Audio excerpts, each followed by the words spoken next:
Hi, I'm Carrie Cassidy from Project Camelot, and I'm here with Farah Yurdosa, and we are very pleased to be here in Istanbul, Turkey, under some very extraordinary circumstances that made this possible. And let me say in advance, thank you to the people who made this possible, and that should be enough there.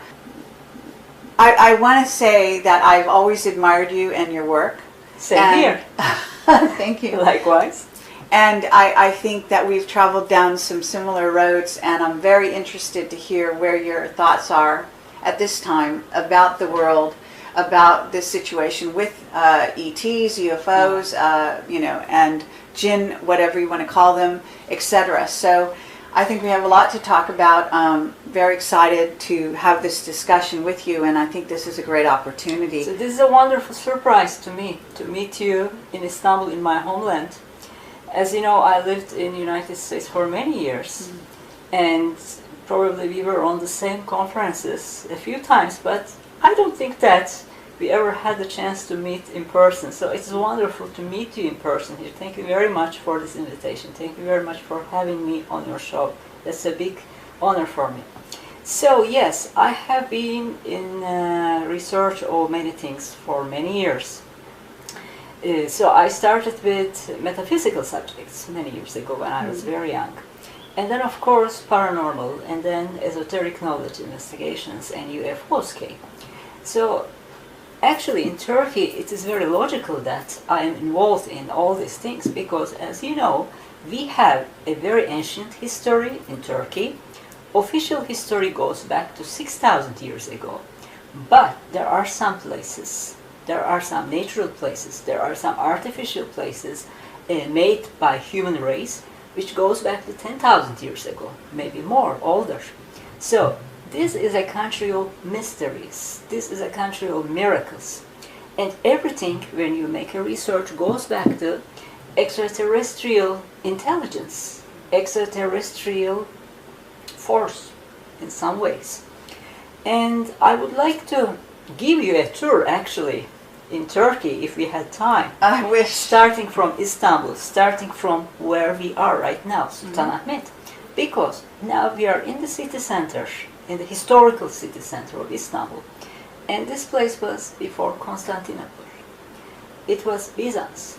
And when we look back to the history, we saw lots of reptilian connections. And inside of this area in Sultanahmet, there are a few places that left by the reptilians. Oh, really? Made by reptilians. Okay. Left by reptilians. So wherever you go in Istanbul, it is on your face. Extraterrestrial force or reptilian force or out of this world, whatever you call, we don't know. So I think it was very logical for me to start this investigation. And my formal education is foreign languages. I'm a Spanish language teacher, and today I was teaching, that's why I'm late a little bit. And I was teaching Spanish in New York City too, in a language school.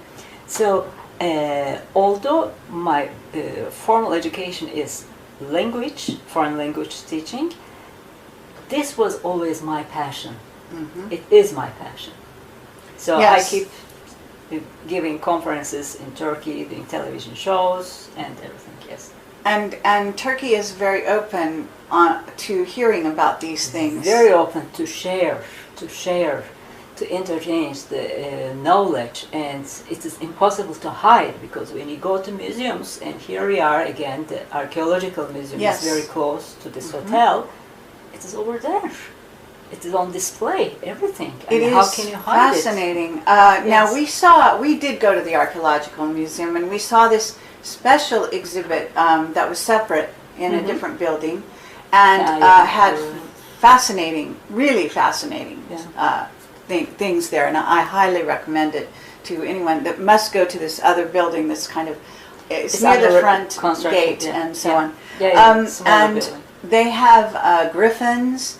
And they have what look like they are genetically engineered animals, carvings of these animals. Yeah, and we also went to the Mosaic Museum. Next to it, yeah. And in the mosaics, again, you have these what look like genetically engineered animals, griffins as well. And even, I think we've also seen, for example, even a part tiger, part bird. I mean, something very strange. And what I wonder, because I've researched Dulce and, the genetic engineering, and we know about Atlantis and all of this. I wonder your thoughts on that. Yeah. So we really don't know what was the science thousands of years ago, and who brought that science to this planet. And maybe nobody brought this science. It was already there. Maybe we came to this planet from somewhere else. Maybe they were the real owners of this planet. They were the real owners of the knowledge, of the science and everything. So I would like to talk about a little bit ancient Hittite society, Hittite kingdom, Hittite race. So they were the first organized nation of Turkish land. And today's Turkey, all over Turkey, was Hittite kingdom. Okay. The origin of Hittite kingdom is not known. Thousands of years ago, more than 10,000 years ago, they came from somewhere in the north to this land. And suddenly, very fast, they started a very high civilization, very developed civilization. But the only thing is that Hittite race had the first organized army, had the first organized government system. And their army was very much developed in their time. And later they had lots of wars, battles with the Egyptians. But Hittite society, Hittite race, was controlled by the gods and goddesses. They had 85 gods and goddesses. So they were controlling the society. They were teaching everything. How to live, how to make buildings, how to create an army and everything. But these gods and goddesses were in the human form. They were eating, they were drinking, they were getting married to the humans. They weren't getting married between each other, gods to goddesses, no. They were getting married to the humans, and they were having children. A new race was starting. Okay, so would you say these are the Anunnaki, and are these very tall? Do you have evidence of the tall beings? We can say that, yes, they were tall, because in the old sculptures, gods and goddesses were always represented bigger than the humans. Okay. And the other thing, at the same time, the most important god of Hittite society was Teshup. Teshup. His name was Teshup. Teshup was the air god, because he was related to the atmosphere, he was related to the wind, he was related to weather. And he was in the human form, just like a normal man, with beard and white skin, normal man. But there were other groups of gods too. They were coming from the underground, and they were reptilian. Ah. And now, are these depicted somewhere? Yes, of course. You can see lots of ancient relics about this story in Ankara. Oh, yeah. Anatolian History Museum, Anatolian Civilizations Museum, and I can send you the photographs later. Okay. So you can use for this conversation, for Excellent. this interview. Yes, and actually there is a wonderful big sculpture shows the battle between two gods, with the human form Nordic god Teshub and the reptilian god, which was called Ilyanka. Anyway, at the end of the story, the daughter of the reptilian god and the son of the Nordic god gets married, and a new nation starts. So these things can be symbolic, but these things can be genetic too. Yes, absolutely. So can we say that a reptilian race and the Nordic race got together and started to a new race? Very interesting. It is, I mean, in many nations of the world, in many different geographies, we see the same story is repeating. Yes. Not only in Turkey. I mean, you can see the same thing in United States, I mean, in North America, South America, in many places, in Asia. I don't know if there's things like that in Britain. Probably there is. In Britain Well, also, we see a repeat reptilians. of, especially on ancient monuments of all kinds, of Yeah. the reptilians. Yeah. This we see constantly, and references constantly to this, and also to birds, bird people. Bird people, you know, yes. Yeah. Half human, half bird Like people. Thoth, Yeah. the ancient Egyptian Yeah. so-called god. Yeah. In old Ottoman relics, in old Ottoman paintings, we see lots of half birds, half human beings, creatures. And of course, they are celestial beings. They are beings which brings good luck. Sometimes good luck to the humans, sometimes bad luck to the humans. But So- they are celestial. It can be symbolic as well because they come from the sky. Yes, that's Correct? why. That's why, So yes. they're depicted with wings, meaning they fly, but it is not necessary that we think of them as actually with wings so much as they They are could be angels or spacemen. angels. Yeah. There is in the museum that we saw of archaeology here just a couple of days ago, this man who is a very strange man, and he's a carving with a man. He has a hat, and he's huge, just gigantic. The white one. The I big think- white one? I guess so. And he has claws. His feet are like hooves, Okay. and it is. It doesn't. He doesn't have arms. I guess those are destroyed or whatever. But it's a very strange, unusual-looking person. Not like anything else. Nothing else. Okay, I would like to see the picture. Yeah. So I can... So I'll show it to you later, and Later, we'll see yeah. if you have some thoughts about this. Okay, and then we wonderful. can write about it. But what I wanted to ask you is, I know that you had a family history. Yeah, And so if we could talk a little bit about your family history, Yeah, of because course. that seems to. You are an unusual woman, I think, even though Turkey may be talking about these subjects. Tell me about this. In Turkey, talking about these subjects is very normal, you know. Okay. Because I think in that side we are very much open-minded, because the experiences are always in our daily life. So if I call the reception now, Yes. and if I call the guy here, what do Really? you think about UFOs? He will say, yes, I believe UFOs, I saw, or my cousin saw, something like this. Okay. Or what do you think about, let's say, paranormal activity? He will say, yes, I had experiences, so this is so normal. I mean, So it's and obvious. and is jinn always the word they? Oh yes, jinn always. So first, let me start with a little bit jinn. Jinns are interdimensional beings.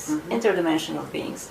They don't have a physical body just like us, but probably they have a body, but it is a different vibration, and our biological eyes cannot see it. But maybe we can see them in different circumstances. And they don't belong to this dimension, to the world, but they come and go, they can enter and leave this dimension. They belong to another realm, to another dimension, that's why we call them interdimensional. The only thing is that they can spend time here for a short time, and sometimes they can use the image of somebody else that we know, sometimes a deceased person from our family. Sometimes they use the image of an animal, like a dog, mostly black dog, Oh, yeah? sometimes a cat, mostly black cat, and sometimes a crow. Okay. So bird, Sure. dog, cat. To me, I listened to your interview, one of your interviews, as preparation to speak with you today, and I heard you mention about the jinn, and you actually said that you thought that they were reptilian in nature somehow, Well, and that they abduct as well children. Oh yes, of course. So actually, jinns exist in every society's mythology, in every society's belief system, and jinns existed before the religions, Right. before Islam, before Christian religion, before Hebrews. They were already created. They existed, jinns, they existed before the humans, before the religions. Yes, Islam accepts jinns. Do they consider them bad or good, or Bad and good. both? Bad and good. I see. Because there are different groups. And people are asking me, what are these jinns? Are they good? Are they bad? How do they look like? And I'm saying that, look, think about Europe. There are many European countries, but all of them are European. An Italian person is European. Uh-huh. A German is European. Sure. A French is European. That's right. But they look like different. They Uh-huh. eat different. Their Yes. culture is different. But all of them are European. Absolutely. It's just like this. Yes. I mean, imagine their music is different, their food is different, their culture is different. A German person is tall and blonde. A Greece person is short and dark-skinned, or whatever. I mean, something like this. So yes, there are different groups of jinns. There are different groups of interdimensional beings, paranormal beings, and Islam accepts jinns. Christian religion accepts jinns because in the Bible we see how Jesus Christ was dealing with the demons, how he was dealing with the Sure. possessed people. And also, this is very important, actually Christian religion started in Turkey because St. Paul was born in Turkey. He was born in Tarsus. Oh, yes. And after Jesus Christ was gone, he started to teach his teachings, his religion. St. Paul, he started to his travels from Turkey to Europe, to Rome. He was teaching Christian religion. And meanwhile, there are two very important cities that next time you have to go there. Okay. In the west coast of Turkey, Ephesus and Pergamon, antique cities. These are very powerful Roman Empire cities because in that time, Turkey was a part of the Roman Empire. And Ephesus was the capital city of the Roman Empire of Turkey. So why is important? Short. Ephesus and Pergamon, antique cities, were the headquarters of the reptilians. Really? Yes. So, if you can explain how you found this information about reptilians Yeah. in these ancient cities in Turkey. Yeah, Here. okay. As you know, reptilian race is a very ancient race, and they have been using a symbology in order to communicate with us and in order to communicate with each other.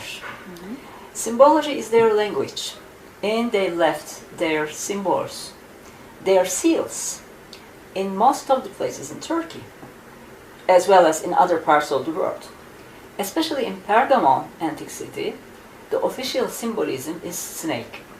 Snake comes from the reptilian race, Sure. because they are also known as a snake race. Yes. In some parts of the world, they are called, also in Turkey, they are called sons of the snake, sons of the reptile, sons of the reptilians.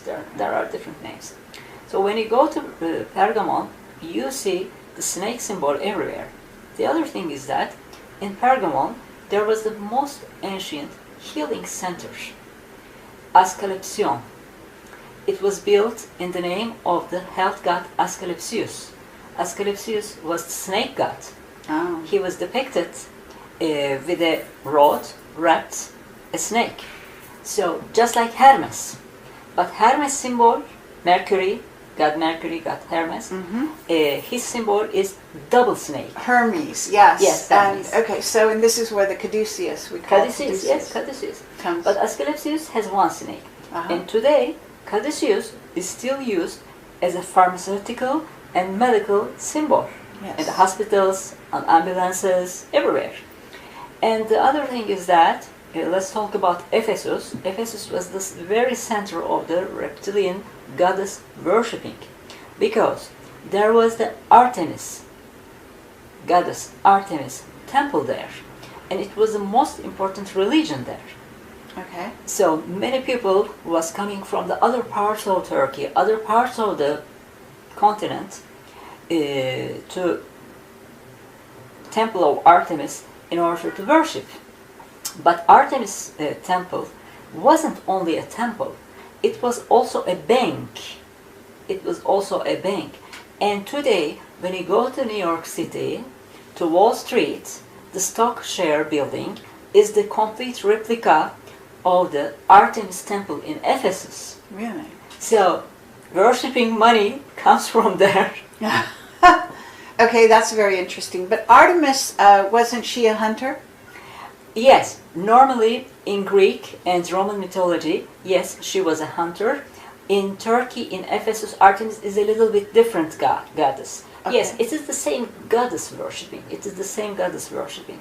But in Turkey, Artemis goddess actually was not only hunting animals, they were hunting humans as well. Because in that time, in Ephesus and as well as in Bergama, esoteric practices was very important. Everybody was using esoteric practices. Actually, they were practicing black magic. Ah. Black magic, yes. And I was talking about Hittites. The first black magic was given to humans by the Hittite gods. Okay. Because they were practicing black magic as well. Mm-hmm. So, of course, it's a big time gap between them. But in Ephesus, most of the people were practicing esotericism and black magic. And also, they were possessed by demons. And I think that those demons were reptilians. Ah, yes. In Bible, it says that the throne of the Satan is in Pergamon. Of course, there wasn't a throne, but it was the center of the reptilians. Ah, very interesting. Yes. So, actually, Christian religion was born as a necessity because of the reptilian force, reptilian power. Reptilians had a religion too. Their worshipping was based on blood. Sacrifice. Sacrifices, yeah. But not only animals, also the humans. Hmm. It's happening today too. Really? Yes, of course. So you're talking about vampirism and Comes from Satanism yes. and all of comes this. from that. Yes. And the other thing is that, let's go back to Hittites again. Yes, Hittites, gods and goddesses were in the human form. They were bringing high technology for that time, of course. They were bringing knowledge to the human. They were educating them. And they said, we are gods and goddesses and you have to worship us. Okay, but there wasn't any religious texts, any book. There wasn't a prophet. So what was the religion? How to worship them? They said, if you want to worship us, you have to give us food. You have to give us wine. You have to give us gold. Mm-hmm. Why gold? Because they need it for their technology. Uh-huh. That's right, yes. They need it for their technology. And what about for longevity as well? Yeah. And you have to give us human and animal blood. Yes. So why they needed human and animal blood? For their genetical research, obviously. And animal blood was very important.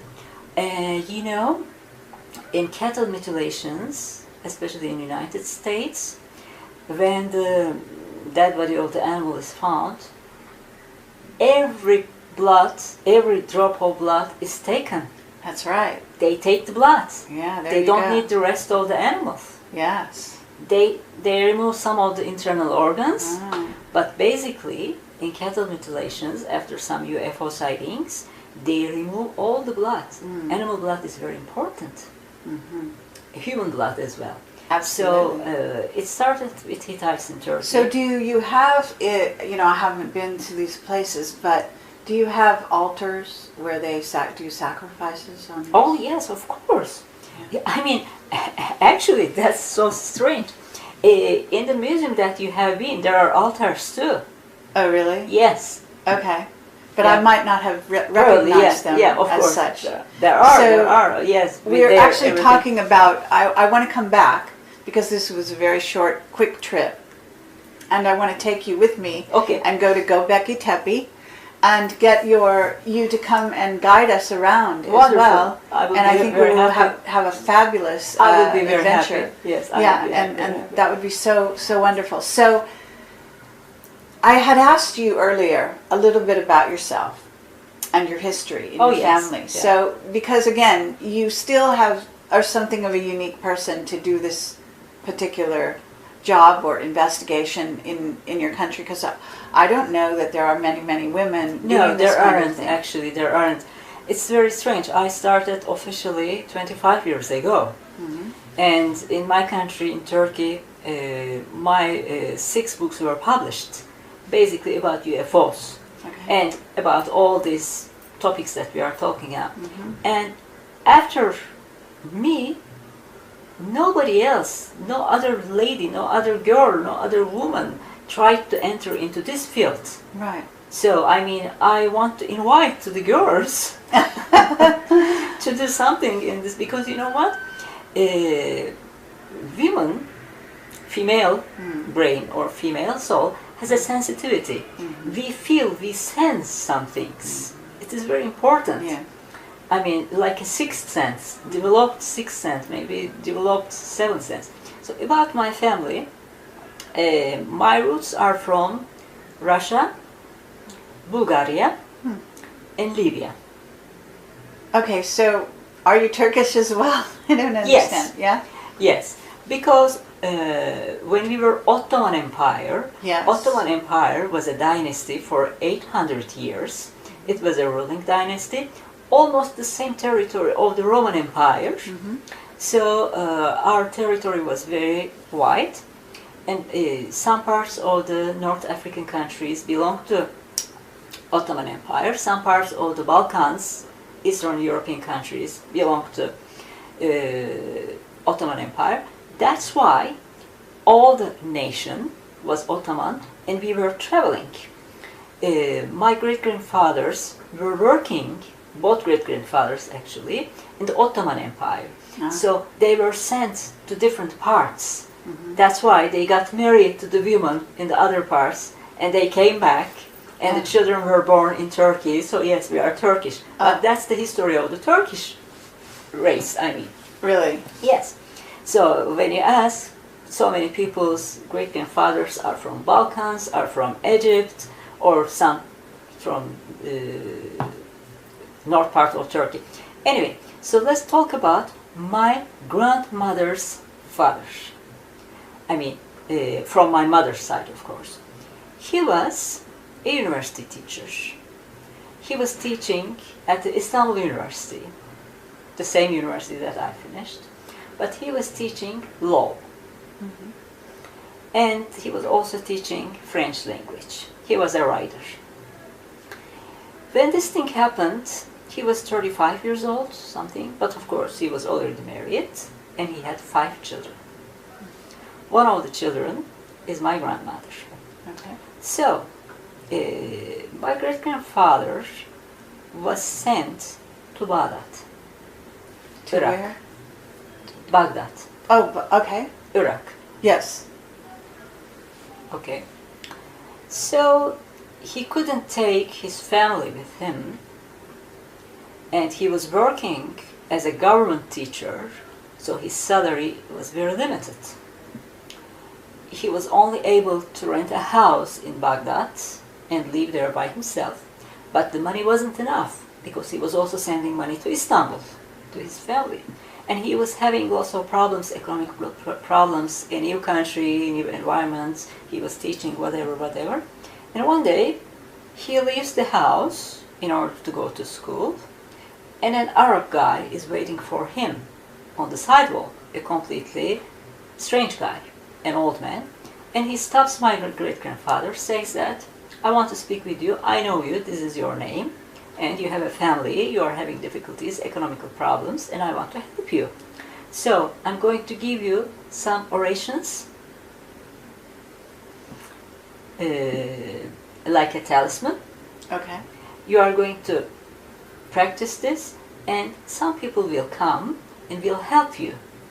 But whatever it happens, please don't be scared and be patient at the end. So my great-grandfather at the beginning doesn't believe him, but when he comes back to home by himself, he says, okay, let's try it. And he does, he repeats whatever he needs to do to practice, and he goes to bed. And he's alone at home, of course, there isn't anybody else. After a while, the door opens, two reptilians come. Really? Yes. Now, does he describe them? Of course, in that time, nobody knew about UFOs, nobody knew about reptilians.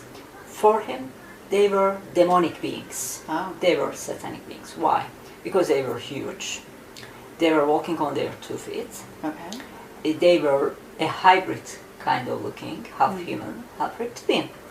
And he was very much scared, of course, because they had snake eyes. Ah, interesting. Yes. Yes, snake eyes. Now, how did you hear the story? Did he tell you this story? Did he tell your No, mother? No, of course, I never met him because he died long before I was born. But of course, after this happened, he immediately told it to his wife, and from his wife to their children, but this is not the only story in our family. There are many other stories like this.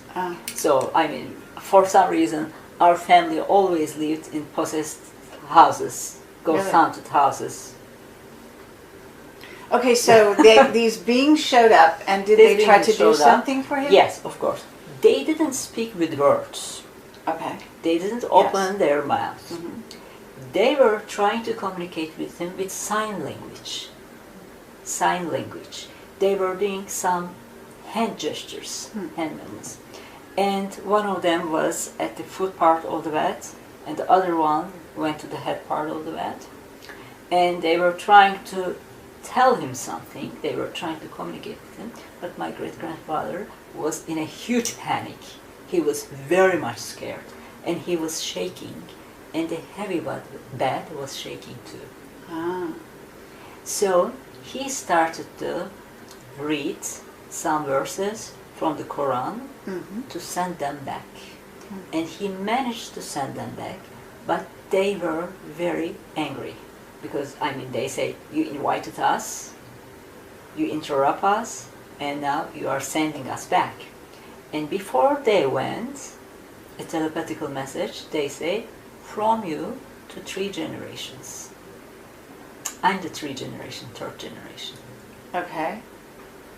Well, from you to 3, meaning some kind of curse? We are going to be in touch. Oh, we are living now. I see. But we are going to be in touch. Ah. So, in our family, after that, he had 5 children. 4 of them, especially 4 of them, suddenly developed a psychic ability. My grandmother, his younger brother, his older sister, and another brother. Yes. Okay. So they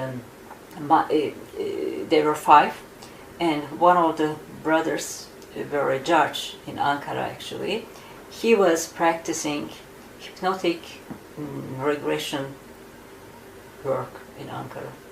Yes. Okay. Now, but also in your this happened to you as well then. Yeah, it affected me. Okay. Because I'm the 3rd generation. And what about your mother? Yes, my mom and her sisters were always in the middle of some experiences, but because of their education, it was a different kind of education, they rejected. They didn't want to accept it.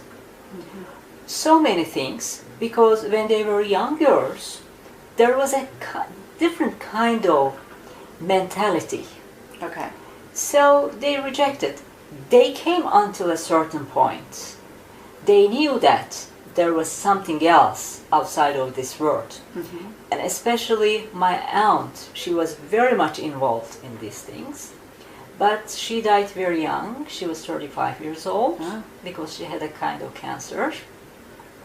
And yes, my mom was very much inside too, but I did lots of the heavy work. Okay. So have you also been communicated with by what you think are reptilians? I'm not sure if they were reptilians, but since I was a little girl, yes, I had some visitors. Okay. In the human form, but in a very strange way. I mean, what humans comes from the closed windows? Sure. Well, do you think when you're talking about sort of jinn, are you talking about what we call greys? Okay. So I'm only saying you what I'm thinking. I may be wrong. I'm not the authority. Okay. I think greys have a physical body. I think greys are biological robots. They don't have a soul. Maybe they have an artificial intelligence, but like a computer. Sure. Well, from what I understand, there are some greys that are exactly as you say. We call them programmable biological entities. Yes. And there are some that are actually races of beings that are actually with reptilian DNA. Yeah. And they are the ones oftentimes that also are abducting. So the programmable beings are under the sort of rule of, it could be a Nordic, it could be a large regular reptilian or a reptilian human, or it could be a military, like my lab, this sort of thing. So when you were a child, were you abducted or any of that? Visited. Visited, okay. And what about did your mother or aunts ever say anything like that? Okay, here is the thing. It's a very strange story. It started to happen probably when I was 3 years old. And I had this experience hundreds of times. Almost every night. So everything starts in the same way. Just before the sun rises. In my bedroom, I had my bed like this, and this part was the window. So the curtains were open, and I remember this very clear.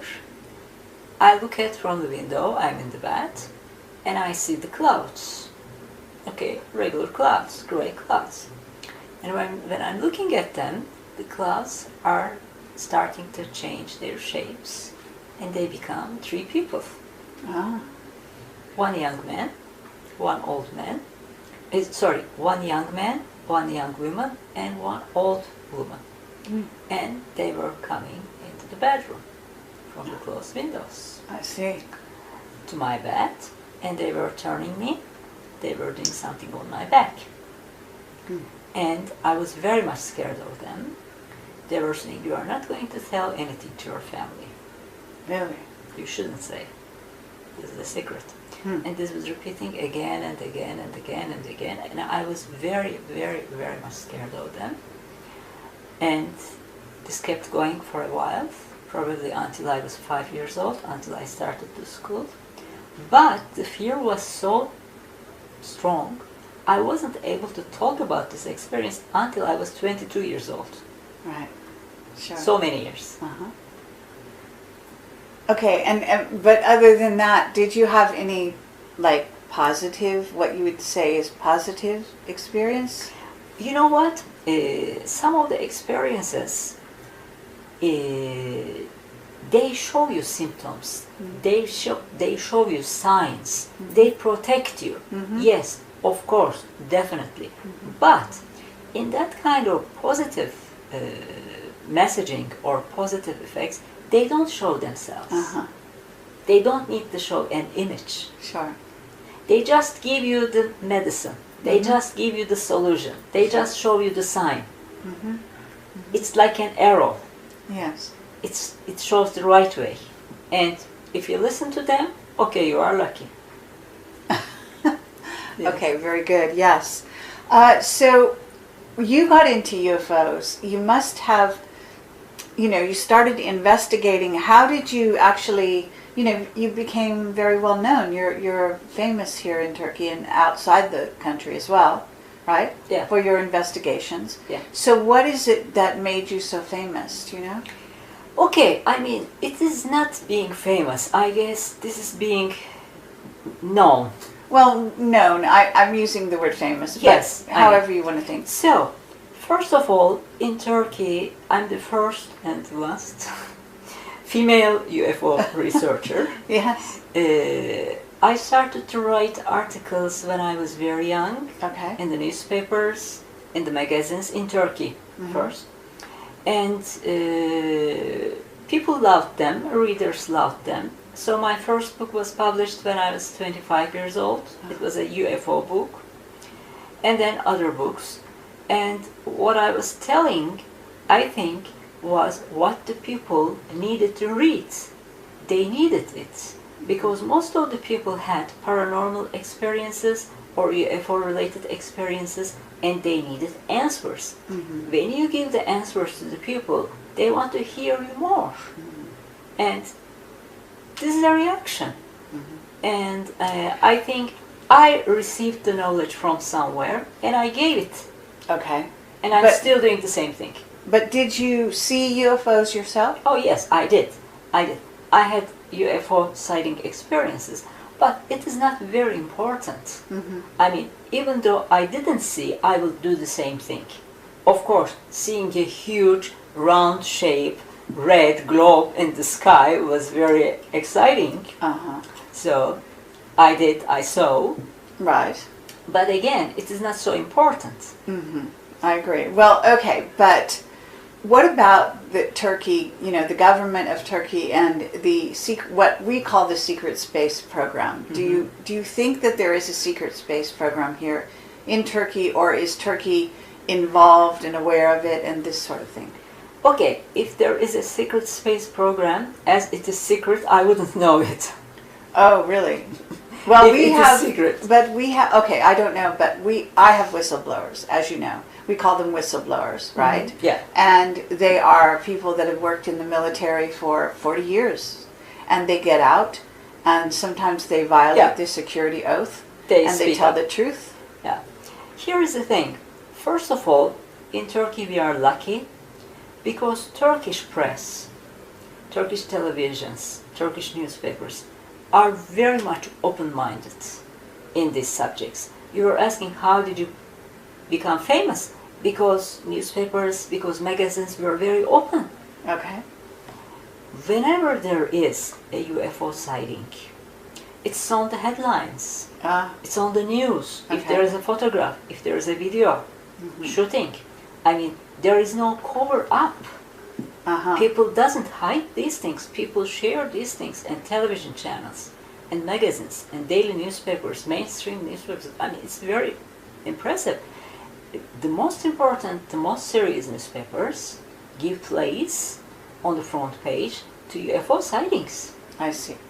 What about the imam, the imam? All religious authorities, Yeah. they also accept the existence of the extraterrestrials. Because there are information in our Holy Book Quran and the verses. Sure. It refers that human race or the Earth planet is not the only one. In the universe there are other dimensions, there are other systems. Actually, in Quran it says that there are 18,000 different levels of life. Okay. So that's why religious authorities accept it. Okay. So it's not such a problem. No, it is not. Also, I mean, not only in Turkey and the other Islamic countries, Islamic investigators, they proved that extraterrestrial existence has been real. Well, we know that there are spaceports in various places in Lebanon. Stargates. Well, actually, some of them are actually constructed. They are ancient sites that were where they had spaceships going in and out, from what I understand. Göbekli Tepe. You believe Göbekli Tepe to be Yeah, such a Göbekli thing? Tepe, definitely, of course. Okay. Yeah, So Göbekli talk Tepe. about that. Tell me. So in Turkey, okay, we are talking about stargates, Mm-hmm. and in my conferences I showed them with photographs and with pictures. So I think Anunnaki and the reptilians Mm-hmm. are coming to this planet from the stargates. Sure. And there are two different kinds of stargates. Natural ones, which existed on the earth always, Yes. and artificial ones. Sure. So, but natural ones, they are related with the cosmic vibrations and everything. They were active for a while, and some of them are not active anymore because the cosmic effects has changed. Okay, but the artificial ones may be still used. I think Göbekli Tepe is one of them. They say that the archaeologists and the scientists, when they found Göbekli Tepe, they said that this is the first temple of the human race. This is the first worshipping place of the human race. Okay then, what was the first religion? Nobody can give an answer to this. What was the first prophet? What did they worship? What was their God? What was the religion? There are no answers. I'm very happy that archaeologists, I'm very happy that scientists found, excavated Göbekli Tepe, but they don't have unlimited answers. They have limited knowledge. So it wasn't a worshipping place, it wasn't a temple. It was a meeting place. Okay. It was an airport, All right. interdimensional airport. All right. And how do you know this? Did you have people that came and gave you this information, or is this your intuition, or how do you think about this? Information, no. Intuition and personal investigation. Okay. And when you look at that again, I mean, if it was a worshipping place, what was the religion? I mean, okay, when you say a church is a worshipping place, yes, there is a religion, there is a holy book, right? There is a prophet, Sure. there is a God, there are angels, saints, everything. So, what was that? in Göbekli Well, Tepe? yes, I can say that the reason I'm here is because of I have a witness from the Secret Space Program. His name is Captain Mark Richards.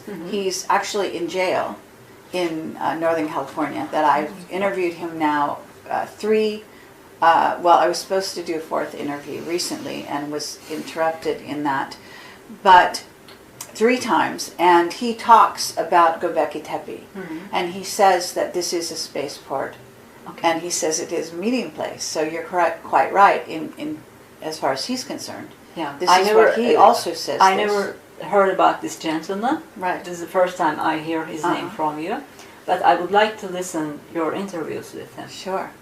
Well, so, you know, you agree, you and Yeah, he of are course. agreeing, and I'm interested to know if there's other people. Are there researchers here in Turkey that talk to you that also research these places? Okay, there are some people who went there, but what can they do? They take photographs, they take video shootings, Yes. and they speak. I mean, when we go there, only for a day visit, we are not going to find a crashed UFO there. Sure. We are not going to meet with the extraterrestrial visitors there, because it is already done and gone. It is in the past. But this could be done. Hopefully next time we can spend more time there. Sure. So I think we have to check the radioactivity in the area. And That's there a are good some idea. electronical equipments, electronical cameras, which shows you the change of the energy levels.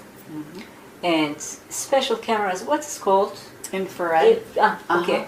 So if it is possible, if we are allowed, we have to take some video shootings as well as photographs, but we have to check the vibrations of the location Yes. electronically, because it gives you as the numbers, high levels, low levels, the change.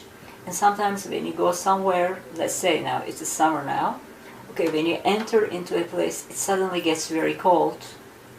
You feel very cold. I mean, some people told me about these experiences. When they step in a particular place in the summer, they feel very cold.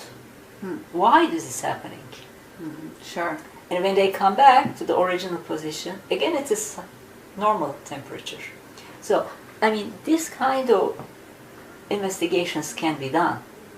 Well, are you aware of, for example, of the Stargate in Iraq and maybe other Stargates even here in Turkey? Yes. Another Stargate was the Cappadocia region. Because Cappadocia underground cities is a big mystery. And even the official historians, even the official archaeologists say that they were built 10,000 years ago. Because our history goes back to 6,000 years ago, written history. But if official archaeologists say that this was built 10,000 years ago, we have to think about 50,000 years ago. So, when Hittite race came, underground cities of Cappadocia was already done. It was ready. So Hittites used them. So what is Cappadocian underground cities? They are carved inside of the natural rocks formations, and it is a huge city. Today, it is a museum open to public, but only 6 levels are open. The original is 27 levels. Oh, wow. It goes down there, under the ground, 27 levels. This is like Malta, these ancient Yes. sites where they don't let you in, Yes. you know. So is the hypogeum, they call it. Yeah. And they will only let you in a very little way, because I went inside, and it's amazing, but you can't see, and yet you know, they know, even the locals know there's lots of levels, and they won't let you in. Yeah. Now the Cappadocian underground cities were built for people, for a group of beings to live, because obviously they needed to hide. They needed to be inside of the earth. In many other countries, people believe that reptilians built the underground cities because they were not allowed to live on the surface for many reasons. Some people say that they cannot be out on the sun. Some people say that because of the radiation, because they were hiding from another race, whatever is the reason. But again, thousands of people lived there in the undergrounds of cities, underground cities of Cappadocia. And now it is a museum. It is open to public. But some of my friends went there, and they managed to go down there, escaped from the tourist guide. Oh, yeah? And they meditated, which is essential. And yes, they were visited by a being, interdimensional being, with a hood. They didn't see his face, but they saw the red glowing eyes. And it came from one cave door, and they had an encounter, and the being went through from his body, inside of his body. Oh, one of your friends? Yes. Oh, okay. That must have been quite stunning. Yeah, it is. Was this being tall? Do you know? Taller than a normal human race, but it wasn't huge. I mean, I would say probably more than 5 feet, but I mean, not a huge, gigantic being. Okay. One thing I'm wondering about, though, is that Göbekli Tepe is not known in tourism here in Turkey very well. Because it's a new archaeological place. I mean, they are still doing archaeological excavations. It is not completely done. And yes, they opened up part of the constructions. They say temple, but I don't want to say temple. The formations and the T-shaped stones. Yes. Some of them are open, but not all of them. I mean, I think it will be necessary 4 or 5 more years to get ready exactly for tourism. do you hear about the United States getting involved in the excavation of some of these temples, or not temples, but ancient sites here in Turkey? Do you hear about, because I can tell you that in other countries, the British and the U.S. are notorious for going in, like in Egypt, and trying to take control of a dig, an archaeological dig, also trying to barter with the government to get control. Like if there is a crashed UFO, they go in and they pay money and then they take control. This goes on very often. Perhaps you've heard of it. I didn't hear such a thing. But if there is such a situation now, it is very difficult to hide it from the humans, because now, look, I mean, everybody has cameras, the pocket size. I mean, our iPhones, we can take videos, photographs, and everything. And how can you hide? Well, the thing where you know, it does happen in Egypt. Have you been to Egypt? No, not yet. Oh, okay. Not yet. Well, one thing I reported on was, for example, the pyramids at night, they are still secreting away. Nobody understands what it is they're taking. But there will be trucks coming and backing, you know, up, and then they will be loaded with something from inside the pyramid or from underground, and they would disappear. And they have been photographed by researchers, yes. But it never hits the news or any of this, you know, in the mainstream or any of that. In other words, there are digs going on. Even the what's called the labyrinth in Egypt, perhaps you've heard of it, was supposed to be open to the public, and it still is not. There was said that there was supposed to be information about Atlantis in the labyrinth. Have you investigated anything about Atlantis here in Turkey, for example? Yes. Actually, Atlantis and Mu, lost continents, is a very well-known topic in Turkey. And the most important thing is that Mu, Lemuria, it's also called Lemuria. The founder of Turkish Republic, Mustafa Kemal Atatürk, he was very much interested in our first president, the founder of the Turkish Republic, after the First World War. He was very much interested in the origin of Turkish race, and he personally did lots of investigations about the lost continent Mu. He sent investigators to Mexico because in Mexico the Mayan civilization had the rest of the Mu civilization. Here is the thing. Lemuria, Mu had a very advanced technology and had a very advanced race, right? And I mean, originally they were extraterrestrial or intraterrestrial, whatever. But when the continent sank, when the civilization finished, some of the survivors came to Asia, some of the survivors went to North America, Central America, and South America. So in America, it started native Indians of North America, in the Central and South America, Inca, Maya, Aztec civilizations. And the ones that went to Asia, it started the first Turkish races. That's why today the symbolism of ancient Turkish races and the ancient and native Indians is the same. Their belief system, their mythology, their lifestyle, and original Turkish race was pagan, shamanic, before we became Islamic. So Mustafa Kemal Atatürk was very much interested in this, and he knew that Turkish race's origins are Mu, Lemuria, very are interesting. cosmic. Actually, he was the first exopolitician.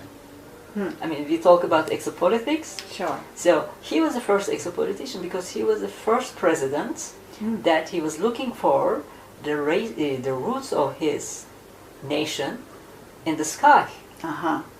Okay, but this is Lemuria, so what about Atlantis? Anything about this? Okay, Atlantis as well. We think that Atlantis was located in Atlantic Ocean. Sure.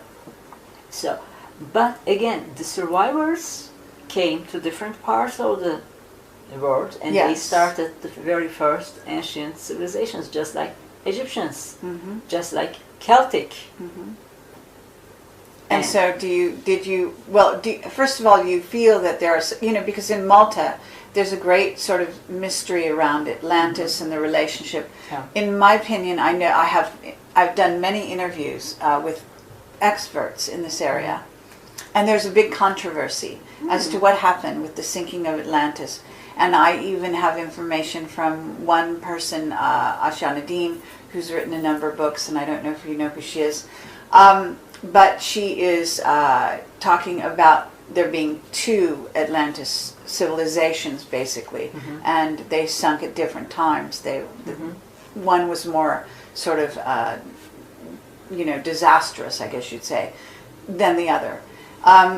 But the people of Atlantis escaped to places like Egypt, to Malta. Also, they hid things for example, it has come to me, in Malta, because they knew that their island was going to go, was going to sink, and that there was going to be a cataclysm, and there was going to be volcanism and all kinds of things, right? So they made preparations. Have you ever heard of anything like this hidden here in Turkey? Well, officially not. Officially not. But what can I say about this? Ancient Turks, ancient Turkish races, long before Islam religion became our official religion, they knew about Atlantis. Oh, really? Yes, they knew about the lost continent, destroyed continent. And when they hate somebody, when they are angry to somebody, they say, I hope your life will be just like Atlantis. Really? Yes. So there's a sort of folk. Yes, it's a part tradition. of the belief system. It's a part of the mythology, and they knew it. Well, what about? I mean, we know about Plato, for example. Yeah. And there have been, I think it was Herodotus also spoke about Atlantis. Yeah. But do you know of any Turkish writers or any of that who have written about Atlantis? It is in the oral traditions, oral mythology. It is in the public national belief systems. Okay. So, but nothing, there's no as far as I know, no. As far as you know. Because that kind of research started after the Turkish Republic. And before, you know what, the Turkish scriptures was in Arabic letters. Because after Mustafa Kemal Atatürk, we had the revolution of the language, we had the revolution of the written text, and we adopted the Latin alphabet. Before, it was what we called Ottoman language, ancient Turkish. It is Turkish, they speak Turkish, but the written language is in Arabic. So we cannot read them.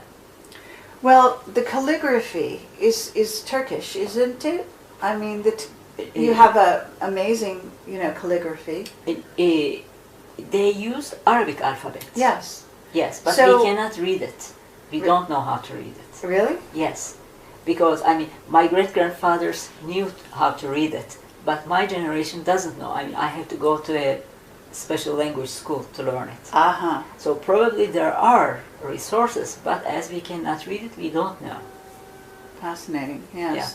What is the relationship? I don't know if this is the purpose of this interview. You're not going to be able to answer this as a big question.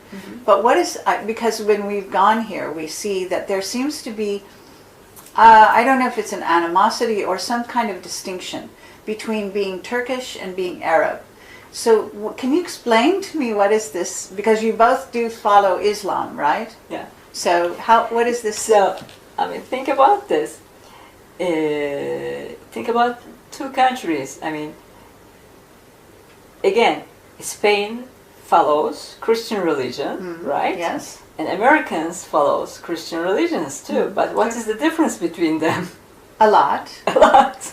But these countries are right next to each other, right? Here in Turkey and well, I don't know what countries you want to talk about. Greece on the one hand, certainly close. Israel, Jordan, Syria, Lebanon, all of these are here. And at one time, you may agree, this was all one empire, right? Yeah. So history, religion, social studies are very much linked to each other, cultural connections. Turkish race is a different race, and our origin, official origin, is the Central Asia. I see. The first Turkish races started in Central Asia, and they came from Mu, from the Lemuria. Uh-huh. And when the first Turkish races, groups started, their religion wasn't Islam. Ah. It was shamanic, just like Native Indians. Okay, uh-huh. I mean, in some point, Turkish people was also Buddhist. Okay. So it was the religion, it was the lifestyle, religious beliefs of the Central Asia. But then Turkish race immigrated to today's Turkey, to Anatolia. Okay. Meanwhile, as I said, Christian religion started in Turkey too, because the first Christian churches are in Turkey, in Cappadocia, by the way. Then Christian religion was accepted as the official religion. And it's very interesting, you know. In Roman Empire, of course, Christian religion was banned, was forbidden. I mean, they were killing first Christians in horrible ways, Romans. But after that, Emperor Constantine, he gave his name Constantinople to this city, to Istanbul. He was an interesting guy. He was seeing UFOs all the time. Really? And he saw a flying object in the sky in the shape of a cross. And we know there are still today so many people, they see flying objects, UFOs in the cross. And after that, he decided to accept Christian religion as his own religion, and he decided to make Christian religion as the official religion of the Rome after some paranormal experiences. Oh. And guess what?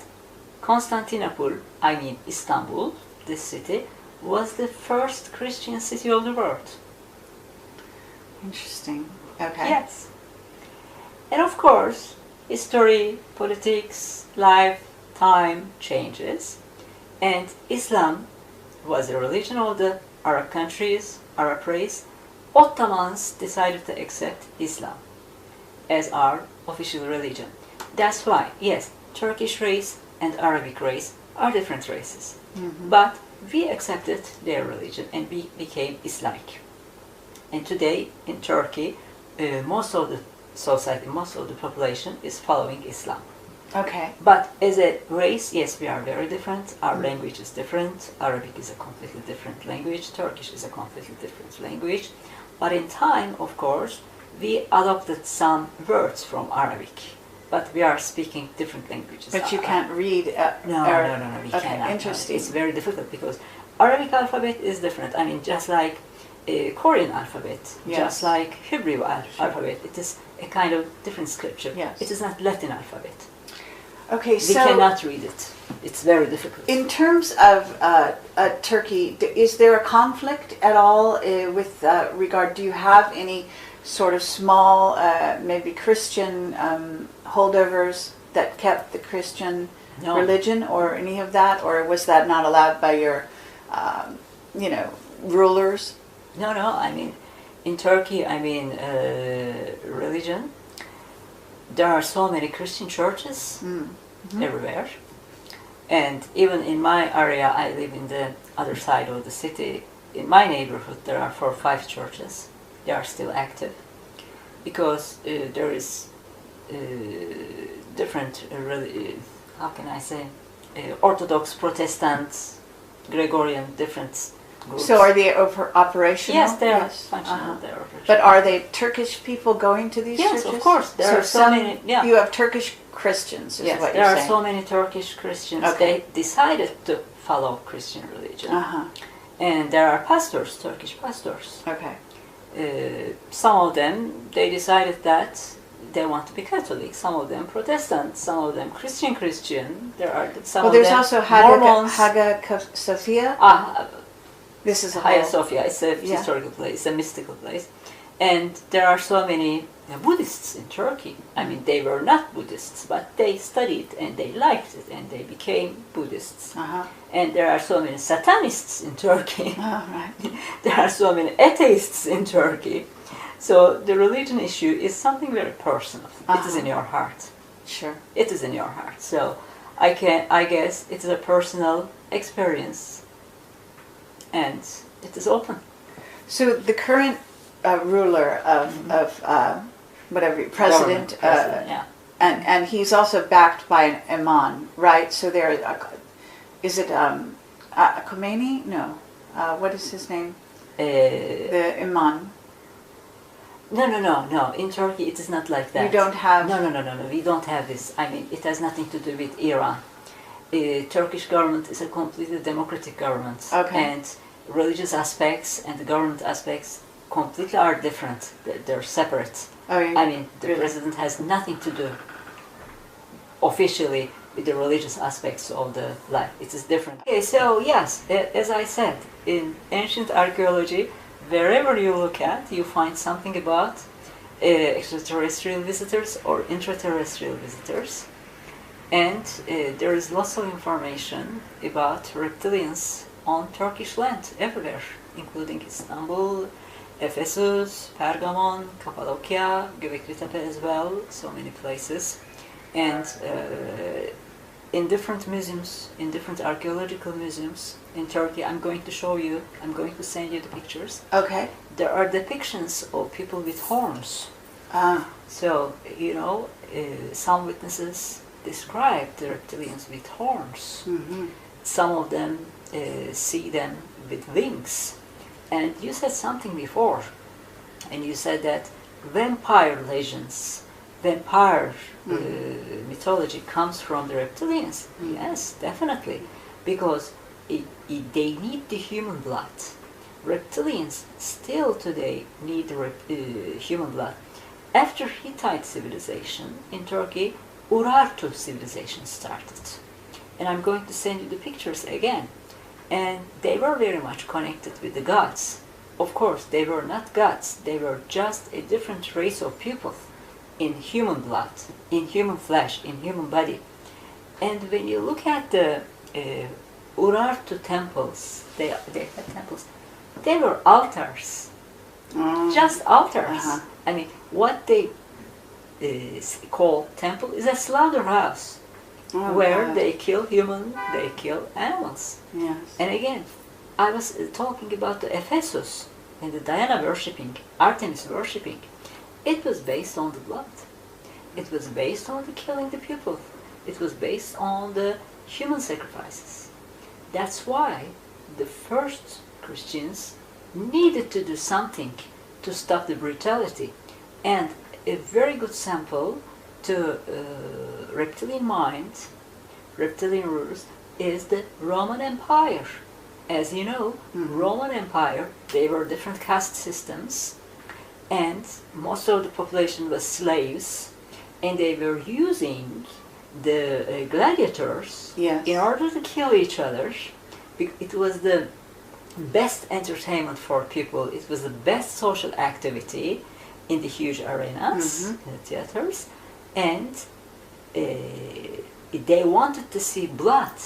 This is the reptilian mind. Okay, and you have the hippodrome here, yes? Oh yes, just right in the corner, yes. Just right and in the this corner. is just such a place? Yes. Yes. In hippodrome, there weren't gladiator battles.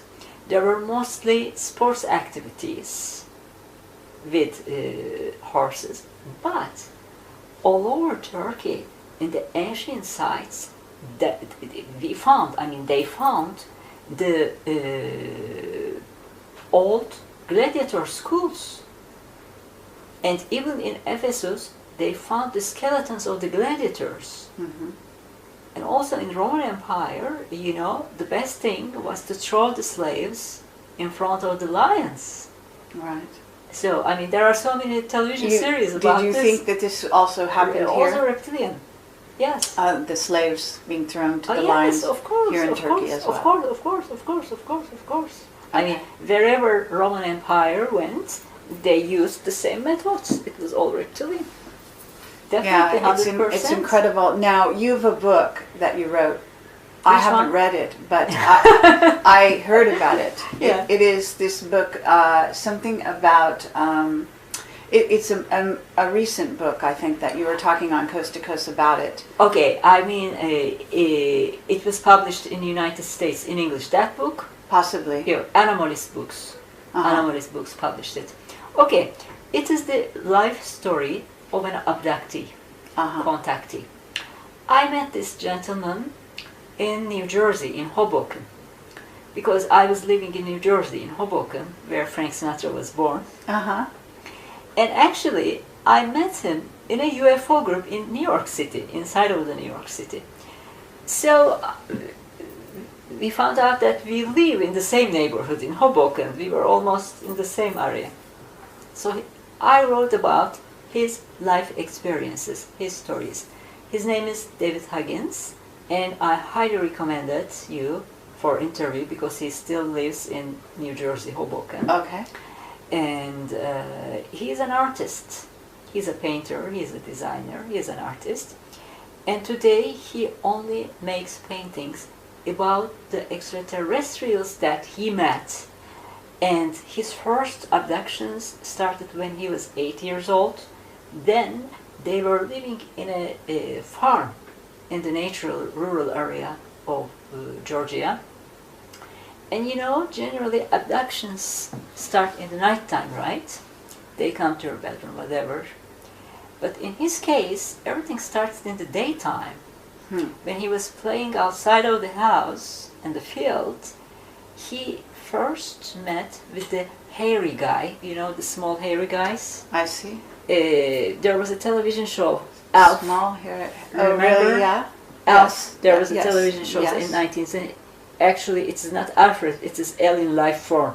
Oh, yeah? Yes. I never knew that. Okay. Alien life That's form. funny, yeah. Oh, Okay, yes. that's hilarious. I mean, an extraterrestrial comes to an American see. family and they live together, whatever. It was very popular in Turkey, by the way, in 1990s. Yes. Okay. So he started to see a creature just like him. And after that, a huge praying mantis. But this all happened in the daytime. And after that, the Grace started to abduct him. And his abductions, more than abduction, they lived practically together during all his life.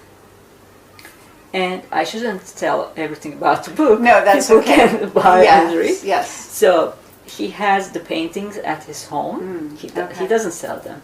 It's not for sale. I see. Yes, he opens exhibitions, he makes art shows, but he doesn't sell them. Because this is his life story. Very So it's So you wrote a book about his life. Yes. Okay. But there's another book that you wrote about reptilians.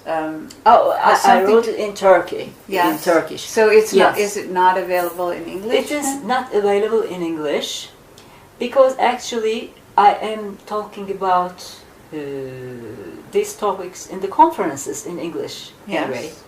So it is the same topics, but it is not translated into English. Yes, it is only in Turkey. It's about reptilian cases, history of reptilians in Turkey, and the basic reptilian headquarters in Turkey. Yes. Okay.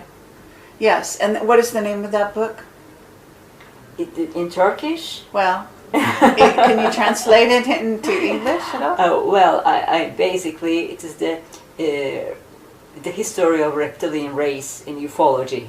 I see. The translation. Now, would you be interested in translating it into English or having it translated? Well, you know what? It would be very nice, but of course, everything based on to find a good editorial, editing company, publishing company. Yes.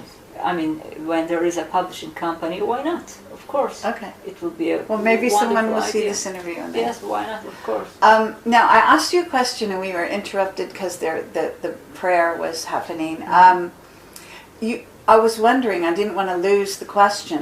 What it was, does your president talk about UFOs? Has he seen any or any of this? That's the thing. As far as we know, as far as I know, I never saw a report or a news about this. Okay. Him talking about these topics. But, I mean, the actual president.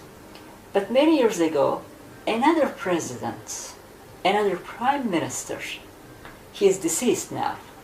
His name was Turgut Özal in 1990s. He saw a UFO in the airport together with many other people. Uh-huh. And it was on the news immediately. It was on the television news immediately. Okay. Actually, that case, it is interesting because during that time, in a row, a few nights people saw the same UFOs in the airport in Ankara, in our capital city. First, the British Airways pilots saw them, and then everybody saw. And it was on the news with the photographs. And have you seen this photograph? Yes, of course. I showed it in my conferences. Okay, and what did, and maybe we can... It was like a light source, of so course. It was in the night sky. It was dark, but like a moving bright object.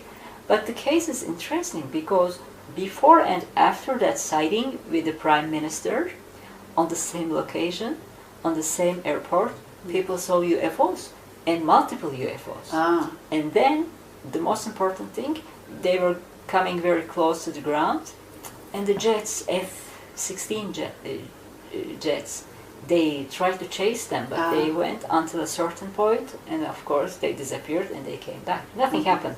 I mean, nobody was injured or nobody was abducted, but I mean, it was normal. A prime minister. And what year was this? Do you remember the year? It was 91, probably 90s, early 90s. Okay. Yes, early 90s. Okay. But I showed it on my conferences many times. Yeah. Okay, so we've been here for a while, and I just have a few other questions, and then we'll let you go. Even though it's been fascinating, and I would love to do this again sometime. And if we make it back to Turkey and we are able to do this, go on a tour, hopefully, then you can join us, and we'll have many conversations like this. But hopefully. St. George, I understand that you talk about St. George, and I know that we call them the Illuminati, who use St. George as a special symbol, and oftentimes they have various places named for St. George. He is quite revered by a certain group of what we call Illuminati. What do you know about him? Okay, St. George was born in Turkey as well. And he was born in Cappadocia. And in that time, the people was having problems with some reptilians in Cappadocia region. And now the mythology starts, the legend starts. They say that there was a huge reptilian monster-like dragon, and the case of Cappadocia, and it needed human sacrifices. And they were giving him young girls. And after that, they needed to get rid of the monsters. But these are symbolic things. There wasn't a one monster, there were many reptilians actually. Okay. And St. George, he wasn't a saint then, he was just a person. He killed the monster, he killed the dragon, and then he became a Christian saint, and he became St. George. But at the same time, in England, he has a very important place as St. Michael, because sometimes it is St. Michael, sometimes St. George. But in England, it is very popular, right, St. George? Yes. Yeah, everywhere. Yes. Absolutely. They have a holiday, I believe. Yeah. Yeah. And in Turkey, he became a saint. He killed the dragon. Now, I think, again, overall, reptilians existed in Turkey, they still exist by the way, as well as in many other countries of the world. And Christian religion was a revolution against the reptilian rulers. Because Roman against Empire, human sacrifice, against everything, against all brutality, against all violence. Because Roman Empire, it's the same reptilians. The Roman Empire leaders was controlled by the reptilians. It was a reflection of the reptilians. Well, yes, and actually the Vatican, we say, is also very involved in all of this. So the first Christians, of course, needed to do something to stop this. And look, as I said, in Ephesus, in Pergamon, in other parts of Turkey, esoteric practices, black magic, was practiced by the people because reptilians were teaching. Christian religion forbids them. For Christians, esoteric knowledge, even astrology, is something very bad. Because they were tired of the black magicians. Mm-hmm. Because they were tired of the negative use, bad use, abuse of the esoteric knowledge. So that's why Christian religion started to finish slavery, because slavery, I mean, the Roman Empire is based on the slaves. Mm-hmm. Everything is on based slavery. So the Christians finished the slavery. It was actually a pagan religion, reptilian religion. Mm-hmm. Pagan religion is reptilian religion. So that was they were trying to do, and I guess until a certain point they were successful, but pagan religion practices are still going on. It is not finished. Well, I'm not going to address all of that because it's quite complex, I think. Very complex. There are different kinds. Yes. It's not one kind. But what do you know, if anything, about Alexandria and... Egypt? Yes. This ancient site of Alexandria. Because it was associated with what you call the Constantinople and this time period. And there were many ancient texts that were burned in the library. Was there any? Is there any memory or any information in Turkey about the burning of the Library of Alexandria and what went on? So, I think it was the logical reaction of the people who were tired of the reptilians, because they wanted to erase everything about them. Okay. Because yes, there is a source of information. Okay, it comes from somewhere. But again, if you use it for negative things, it is harmful. So I guess people was very much tired of that. The same thing happened in South America. The same thing happened in South America. South American civilizations had lots of information, cosmic information, in fact, directly with the ancient astronauts. And again, when the first Spanish invaders went there in the name of the Catholic religion, they destroyed everything. I mean, they burned all the codexes, all the books. Or, well, that's what they said they did. We believe there's a mystery there as well. In other words, that there were, well, this has to do with the Templars and all of this. Did you have some influence by the Templars or by that during those eras coming here in Turkey? Yeah, of course. There is lots of movement. And so do you also have knights, what we call knights, or this kind of thing? They still exist. Here in Turkey? Yeah. Are they secret societies? Yeah, of course, under other names. Really? Under other names. Next time I will take you. Oh, okay. Now I'm very interested. Okay, lovely. Very interesting, yes. Well, this place has such, it's a wealth of ancient history, yes? Yeah, and you know what? Actually, I personally don't belong to any groups. I'm not a member of any society. Sure. I always worked and lived independently. I don't want to be labeled with that group or this group or whatever. Understandably. It's a personal choice. But some people, they like to belong to a group. They like to follow the instructions of a leader. I don't like personally. But I saw something. There are different brotherhoods, there are different groups, right? And they are so faithful to their ideology. They worship and they work for that ideology. So that's why for thousands of years they don't lose their power. Still today, in 2015, they work, and they are faithfully work for their groups. Oh yes, absolutely. They keep it strong, and they use the technology, Right. and they use all the modern resources. But they work very hard. This is what I see. Okay. They are not, at least we can say that they are hard workers. They are not lazy. Oh, all right. That's fair enough. Yeah, absolutely. And they are dedicated. Very much You're saying dedicated. Very much dedicated. Okay, one last question, and then I will let you go. Here in Istanbul, are there underground cities under this city? Actually, they found out interconnected chambers. I mean, probably it is the beginning of a city, just in this area. Oh, really? Oh, yes. Okay. In Hippodrome.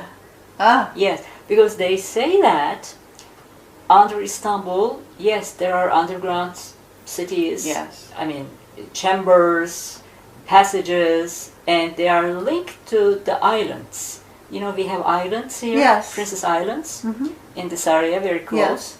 So they are linked to the islands, and they found out some chambers, some underground places in this area, in Hippodrome. Oh, wow. There was a television show in American television, probably Oh. History Channel. I'll have to look into Yes, it. Yes. underground cities of the world, and they made a very interesting episode in Turkey a few Okay. years ago. Well, do you know anything about the obelisk that's in the area of the Yes. Hippodrome? Obelisk, and did you see the serpent's column? Yes. Okay, serpent column is our expertise. It's from the reptilians. Yes. Serpent column. Yes. And now the serpent column was brought from the Delphi temple in Greece. Oh, was it? Yeah. Okay, it is the symbolic of the reptilians. But at the top, there were 3 snake hats. They are gone now. Oh. They don't exist. Ah. One of the hats is in the Istanbul Archaeological Museum. And I can send you the picture again. Okay, Yes. very good. Yes. Yes. The rest of the column is just right here. Mm-hmm. And the hat is Istanbul Archaeological Museum. Okay. Oh, very strange. Very interesting. Well, I will this send you is the picture, yeah. yeah, this is amazing. So, thank you so much Oh, thanks for to your you. service to It's humanity. wonderful. It's and wonderful. it's very fascinating to talk to you Same and compare here. notes and hear all of this from a Turkish point of view and from this amazing history that you have. And it's so wonderful that you have done so much to research it. And so I hope we can talk again. And, Hopefully, and yes. thank you. And we will be back. And I will also tell you what happens when I go to Göbekli Tepe. Yes. And, you know, in actually 24 hours we'll be on our way. Great. So, Wonderful. Wonderful. Thank you very much. And enjoy your Istanbul experience. Enjoy Göbekli Tepe. And I cannot wait. I mean, I will be waiting for your responses. Okay, thank you. Thank you very and much. send Thank me you. your photographs so Yeah, we can of have course. this. Definitely. Excellent. Okay, thank you very much. Bye-bye.